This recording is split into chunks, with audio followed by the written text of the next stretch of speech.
Okay.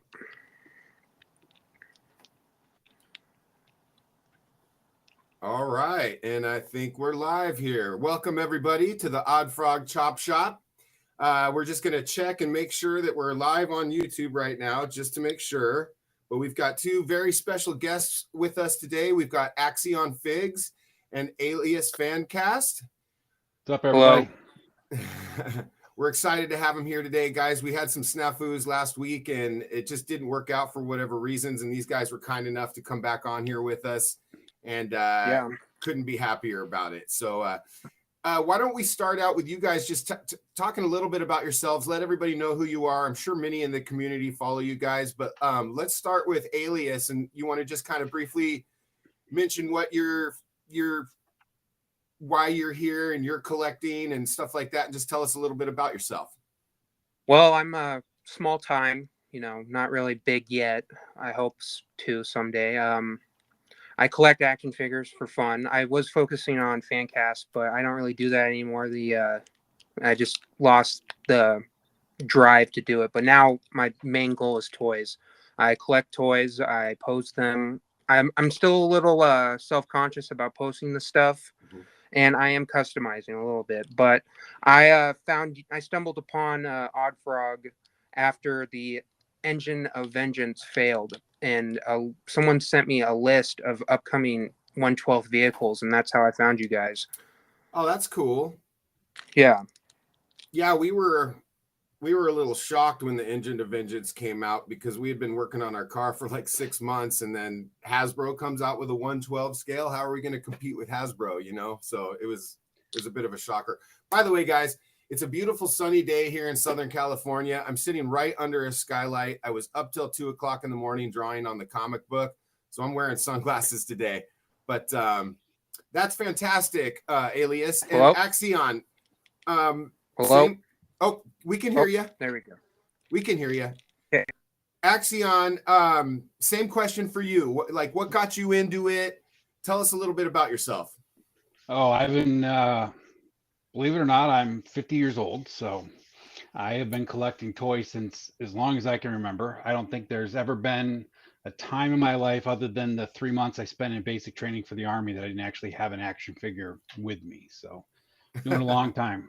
That's okay. You were an action figure at that point. That's right. Yep. I did a lot of vintage G.I. Joe, the big 12-inch figures, mostly Adventure Team for a long, long time. Did a lot of customizing, made a lot of 1/6 scale custom figures out of everything. Yeah. Indiana Jones, Ghost Rider, all those guys. And then a couple of years back, I switched to 1/12 just to see what it was about. Classify was out, and of course I was a Joe fan as a kid, and then wasn't really thrilled with the first wave of Classified just because of the futuristic stuff. Some of it was okay, but some of it was just not my Joe, right? So then I found Valaverse, and now I collect everything from Mezco to AWOCs to everything. So it's all, I mix it all together. I have no rules. I gotta ask you, what's your opinion on Mezco? I'm on the fence about it. I have had a bad experience with soft goods ripping. Has any of your Mezco figures ripped? The only thing I would avoid from Mezco is the ones that have like the fake leather stuff, because even no matter what scale you go in, that stuff's gonna flake and peel eventually. It happened a lot with like the 1/6 scale leather jackets and stuff, and Mezco's no different. They got some Batman and some other characters out there that have like a leather like texture. Oh yeah, I mostly stick to the Gomez, because I just like the oddball frog or oddball ant thing that he is. Yeah. It's hard not to say odd and frog at the same time now. That's why it is. Yeah, it is pretty hard. So that's really interesting. Go ahead. I really enjoy the Mezco Gomez figures. So go ahead. That's Kelly, really interesting about the soft goods, because we're at the point where we're developing our first 2 action figures, and it's like, do we go soft goods? Because then we have to, source all the stuff, and we've got some leads on that and stuff, but it's like, oh, do we want to do the soft goods? I know me and Eddie really want to do it, and Oddfrog, his kind of superhero suit is like a wetsuit, like a spring suit, Yeah. so he can stay moist with his frog skin. And it's been a real question to us, like, do we want to go ahead and go hard on soft goods, or do we want to just design the character out of plastic?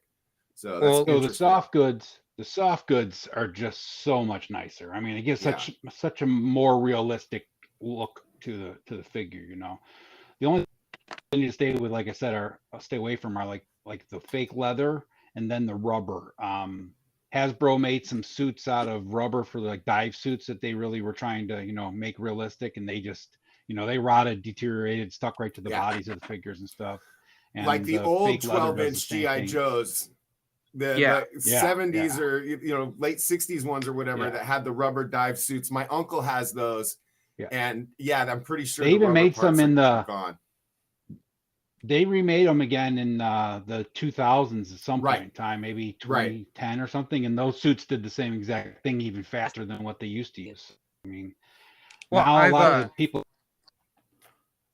which look, but you know, guys, I'm just checking our YouTube stream real quick, and it looks like we're doing good here. I think we're on excellent condition. Okay, guys, if you're on YouTube, it did turn out that our producer, Mikey, got sick today and wasn't able to be here. And Eddie should be here in about 5 minutes, and we'll be able to look and kind of, you know, look at questions and stuff like that. So just be patient and bear with us, and we're happy to answer questions. And if you have questions for Alias Fancast or Axion Figs, you know, please do. That's why they're here. We want to talk to them and get their opinions on stuff. So, I think... I've been seeing a lot of people put like they got the new Mezco Batman, the 89, and they've been putting like the leather cup, like the leather protection. Not, I don't know what it is, but it's the stuff you put on leather seats, and apparently that helps. But I've had the worst experience with a rubber action figure. I don't know if you guys have seen or played with the DC Universe Classic Swamp Thing. I never play with them, but I can tell you there's those bodies that are made out of complete rubber with an interior skeleton. They're never going to last, no matter what you do to them. You're going to have to preserve that thing in a, you know, isolated, air-free chamber in order to preserve that. I mean, it's just never boil it every day. Yeah, exactly. You know, it's more effort than it's worth. I went through like 3 of them for custom, like for posing, and eventually I just got so sick of it, and I just lost hope for a Swamp Thing figure. And then McFarlane just released probably hands down the best Swamp Thing figure out there. You're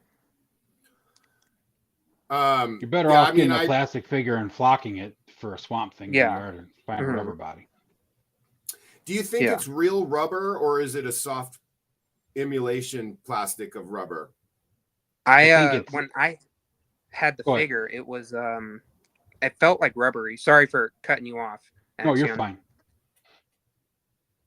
Yeah, I was gonna say I don't think it's actually truly rubber. It's kind of a rubber plastic composite, I imagine. But I don't think they have 1/6 scale figures that are $100 or something like that are just the figures with that same type of body, and they don't last either. You know, so you're spending $150 or something that might last 5 years if it's taken care of right. Yeah. And then on top of that, you can't keep posing it because it's just going to create seams and cracks in the rubber on top of it. So.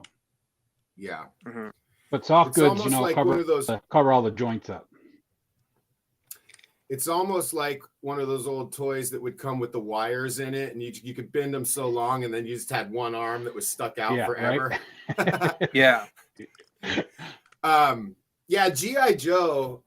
For me, you know, when I first saw Masters of the Universe, I was absolutely blown away, like walking at Kmart probably with my mom or something. And when I saw that the characters and the colors and the box and the packaging, I was just blown away by the character design and stuff. Like, what is that? And, you know, I played with those for a couple years, but then when the 3 3/4 G.I. Joes came out, like, there was nothing else in my world. I mean, I think between my grandparents on both sides of the family, I probably had doubles of almost everything. Well, you know, is that where you kind of picked it up, Axion? I started out I was born in 73, so I caught the tail end of the original Joe, and then was into Super Joe, which only was around for 2 years. And of course, I had a bunch of uncles that were, only like 10 years older than me, so they were into like the military original GI Joe. Yeah. So then when Real American Hero came out, I was just all head first. But I did a lot of probably my favorite line as a kid was the Fisher Price Adventure People. But Oh, yeah. they were out from like 75 to 83. Fisher Price was in Holland, New York, which is like 15 minutes from my house. So I mean, my aunt worked there, my dad worked there for a while. We used to get like mispaints and stuff. She'd bring home just tons of figures, that were just missing, missing a paint, paint was wrong, or the beard was all scuffed up or something. So I mean, we just had fodder to destroy, use as the bad guys for Joe. Let's come back to the Fisher Price thing with you in a minute, Axion, because I did work for them when they were under Mattel, and I went to the Manhattan studio when they were moving it all to El Segundo, and I want to hear more about that. But I have the same question for Alias Fancast. Like, what was your kind of first memory of action figures, and how did Axion and I are similar in age. I was born in 76, so I'm right behind you.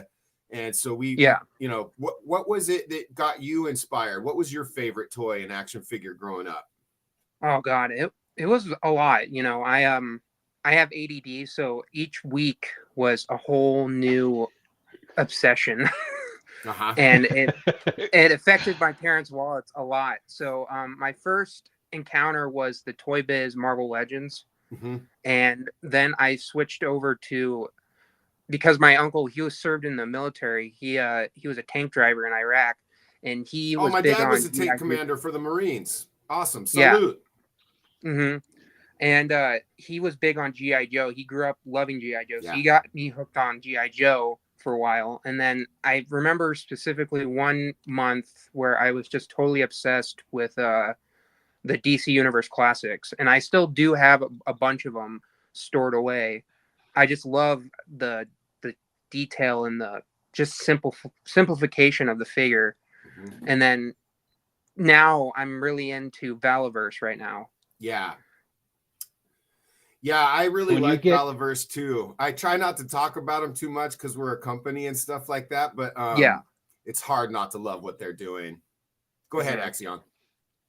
I was gonna ask Alias. So with the ADD, when you were growing up and you were hooked on something for a week, what did you do with the toys when you weren't hooked on them? Did you just like put them in a box and wait till they came back around to the I would focus, or I would use them all in a big battle, basically, and it just, my whole room would just be destroyed. There'd just be boxes stacked up.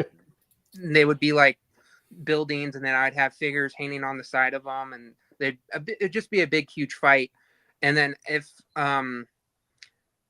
I lost steam in those, they would eventually go into the box, and then my mom would try to secretly move them out and give them to the Goodwill. And probably 80% of that time, I'd catch her in the act, and I would, get my stuff back. And it'd just be all the horror stories of mom giving away our toys, I'll tell you. Yeah.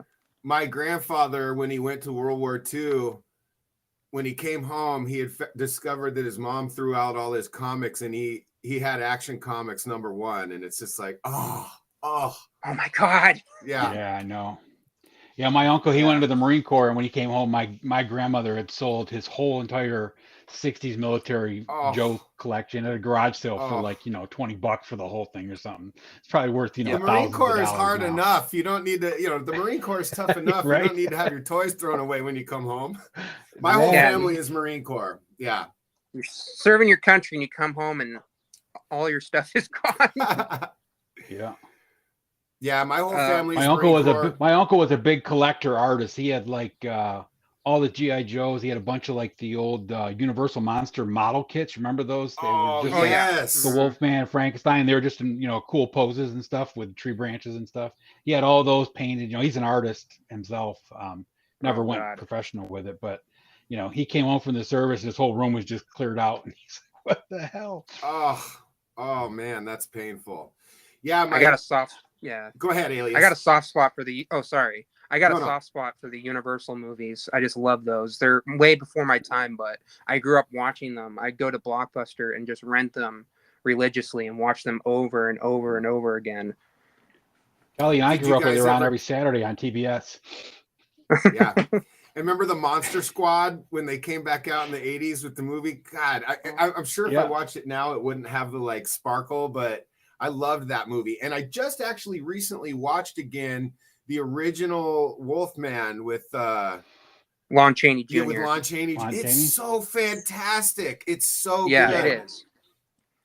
All Mhm. those old black and white classic monster movies are just amazing. They I mean, hold they just up. don't make They them really like that I love anymore. them. I love that and the Sherlock Holmes with Basil Rathbone and stuff too. Like, I can watch, like, if I'm drawing at home and I know I'm going to just be sitting there for 10 hours, I'll watch like all of them. They're on YouTube for free. And like, you Yeah. know, part of the reason I love if you those got- old movies is like, they're not preaching at you. It's like, it's just, Yeah. no, it's nothing. You can just sit there and Mhm. enjoy a movie, you know?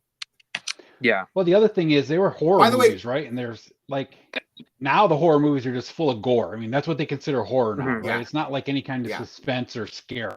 It's just gore. Yeah. Right. Back then it was like, Right. you know, Absolutely. Yeah. I they had to yeah, be a lot of creative it's with the changed. storytelling and stuff, you know? Yeah. yeah. mhm. Go ahead, Like Alias.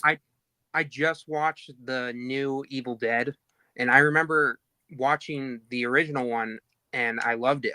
I was just Yeah. blown away. And then watching Evil Dead 2, that one's hands down is my favorite. And then Army of Darkness is close on second. Mhm. But the new one is basically they're like I can just see it right now. A bunch of guys in a boardroom talking. They're like, how can we shock the audience? Oh, we'll just spend thousands of dollars on corn syrup and we'll have a bunch of kids die to raise the stakes.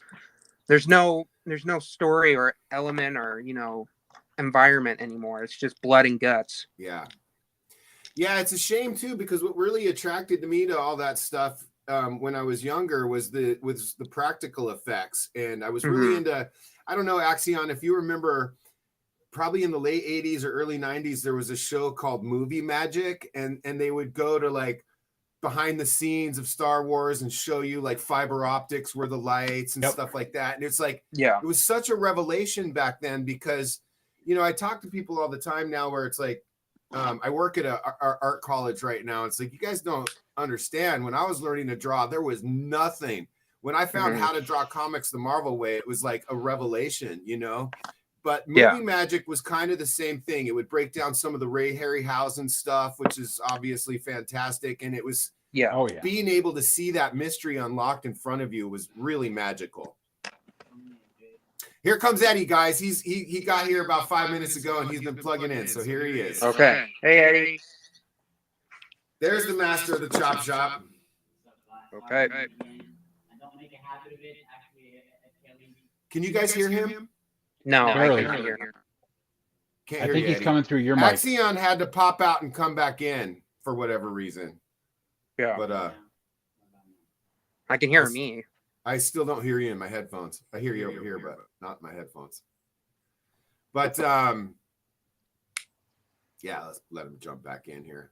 Yeah. Sorry guys, I'm losing my train of thought here real quick. I've got some questions for you guys. Fire away. Let's do that because I'm kind of interested in your guys' thoughts, and it's like as we're going forward, designing things and stuff. I think like we've been really, we get a lot of our inspiration from the community. It's why we did a vehicle, because when we were looking around, everybody's like, "Where's the vehicles? Where's the vehicles?" And we're like, "Oh, and we had that other guy we contracted with for a little bit. We thought had a good idea. It's still a great idea, but that was the thing that was missing at the time. And now you have everybody coming in and doing vehicles, which is great actually, because they do seem to be all a little bit different for, different aspects of each one is kind of cool. I really like the Valaverse one because I think that's going to be versatile for people to kind of customize and stuff like that. But we learn from you guys, I think. So we've just got some questions here that are fun. And I've got Alias and Axion on my screen like that. So I'm just going to go left to right with the questions, but they'll be for both of you guys. Okay. Do you have a favorite action figure line? I mean, we kind of talked about this already, but what is your favorite action figure line to photograph? Why don't you go Elias, first? this is for you. Oh, you want Axion to go first? Perfect. Yeah, well, I've seen his work. I just started following him, and I have to say he's got a real eye for talent. So I think he should go first. That's awesome. I appreciate that. Yeah. I would say my favorite one to photograph was definitely Valaverse right now. I can pose them in just about any position and they will stand up. I'm a practical guy. When I do my photographs, I don't use stands. I don't use trick photography or Photoshop or none of that, right? I mean, I might make a light a little brighter or something or give it a filter, but you know, if the figure doesn't stand in the position I want it in, I don't put them up. So them and right now I'm been doing a lot of the AWOC and Mythic Legions too, which those guys are pretty nice, but you know, they're more fantasy based, but you know, but definitely Valaverse is probably my favorite. So let me ask you a question about that. What do you think it is about them that they stand up well? Because one of my big things has been the small feet on like Masters of the Universe and stuff. And it's like, God, you have to work so hard to get them to stand. You can't really put them into anything interesting. And what we want to do is like, I'm 6'2" and I wear a size 14. And so once I embrace the fact that I'm awkward and have these gigantic feet, like I like the bigger feet on the characters. And Sam Keith and the Max helped me, you know, get over that as well. And I like, in fact, let me show you guys. This is an early prototype of the Oddfrog character that I did a couple years ago. And as you can see, like, I love big feet because they actually stand and you can balance the character out and stuff like that. So is it something like that you think that helps with that, Axion? I think it's just how well balanced he has the entire figure. His boots aren't much. His boots are not much bigger than classifieds. It's just the way the whole figure is balanced out, and then of course it helps with them because the joints hold wherever you put them. You know what I mean? Of course, like anything else, it's plastic. If you wear it out, you know it's going to be loose. But I mean, you know, if you're just posing your figs for a couple of pictures here and there, I mean, they'll just hold that pose. You know, I have guys, couple pictures in my Instagram. You can see that I've got guys pose like Matrix pose where there's bullets flying over there. You guys cut out. Yeah. Oh, can you hear us? I didn't cut out. I heard you. No, you guys are here. You know what? What about me? Can you hear me now? When we're recording, Maybe I should try it on the computer, not the phone. You're probably okay, Alias. Just realize that when we're recording, the quality of what we see is not what is going to be on the actual podcast. I mean, we're live right now, but it's a little bit behind when we do it from, if you notice up in the corner, it says uploading 99%. It's constantly doing that. So you're probably okay, even if you cut out a little bit. You know, we still hear you, so I wouldn't worry about it too much. But yeah, I'm sorry. Back to what you're saying about the balance of the characters. Yeah, so I would say it's definitely the balance. I mean, like as far as the feet go, like Mezco, I love the Mezco figures, but their feet are small and they don't have a lot of like movement in the ankles, so they don't, you know, they pose the normal poses, right? I mean, you can kind of get them standing or, you know, in a gun shooting position or something like that, but you're not going to get them in anything super dynamic, which is sad because they got great articulation outside of their ankles and their feet are too small. But like I said, I can get a Valaverse figure in just about any position that you could possibly imagine, and I can make him freestand there. Okay. Alias, if you could just close out your old one, we've got you in here on the new one.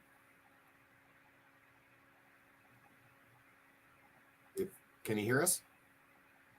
I don't know. Can you hear I see him there. Eddie's the big Mezco guy in our over here at the Chop Shop. And Eddie, I'm just asking these guys some questions. I I wanted to ask today, and Yeah, it's for like sure, for sure, man. I'll probably ask Alias the same question when he pops back in here. But if you jump in at any Hello? point, brother. Hey, There you are. We hear you. There we go. Yep. Hey, I think you even sound a little bit better. perfect. There we go. Awesome. So, Perfect. Alias, the same question goes to you, and I'll just remind you what it was. We kind of talked about what your favorite line was, but do you want to elaborate on that a little bit, or we can go to the next question as well? I think you said you got into it. I don't know. My mind's on G.I. Joe now. I think he was Oh. getting into Valaverse, but I don't see him or Right. Eddie now. yeah.